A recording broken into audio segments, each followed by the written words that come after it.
This is the KRQE News 13 Sports Desk with Van Tate. Welcome to the Sports Desk, and finally, let's welcome back Major League Baseball as the 2020 season opened up today with a doubleheader. Game 1 between the Yankees and the defending World Series champs Washington Nationals is going on as we speak, with New York leading 4-1 in the 6th inning. Game 2 will start up around 8 p.m. on ESPN between the Dodgers and San Francisco Giants. And just an update from today, the MLB will now expand from 10 playoff teams to 16 in 2020. That should make things interesting. And while there are just 2 games being played today, there will be 14 matchups going on tomorrow, including Minnesota Twins against the Chicago White Sox. Coming off a Silver Slugger season, Albuquerque's Mitch Garver is looking to have a standout year with the Twins in 2020. But when it comes to which team will take it all at the end of the year, Garver says with a 60-game season, may come down to luck.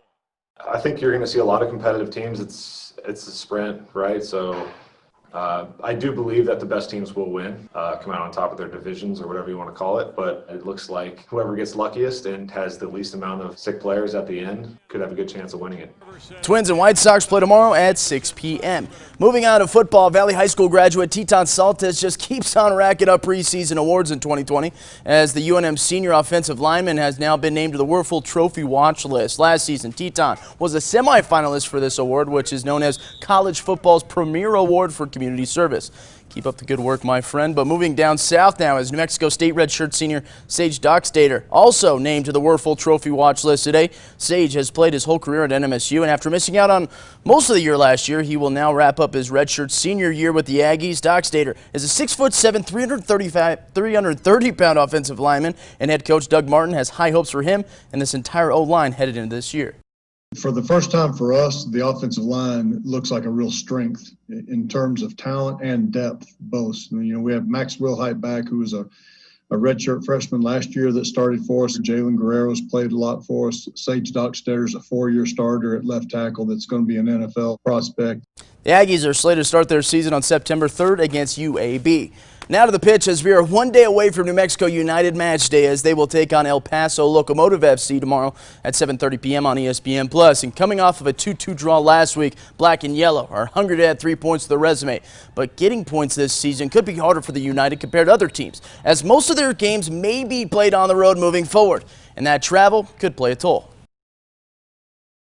Let's embrace this time, and let's not look for any excuses. There's plenty of excuses that we can all look to right now and grab at, home or away. We're going to go after it with the greatest resilience and greatest effort that we have. I like it. Counting tomorrow night, the United will have 2 more away games until the possibility of a home game on August 8th.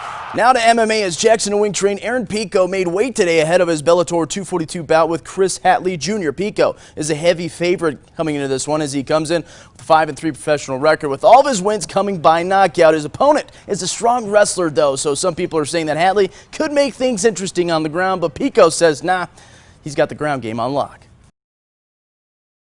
A lot of people don't realize I was a world champion in wrestling. I was a 3-time medalist in the world championships. I was Olympic alternate. So I think I know a few things about wrestling and grappling. So I've got that covered, and I just got to go out there, relax, and have fun. That Bellator fight card will start at 8 p.m. tomorrow and be shown on the Paramount Network. But now let's finish with tonight's edition of Lost Season as we stick with the St. Pius High School theme, but this time we hit the links. Hi, my name is SCHWANER. I'm a graduate of the 2020 class from St. Pius X High School. I played golf and was part of the team that won Metro last year. Next year, I'll be attending Regis University in Denver, Colorado to play golf.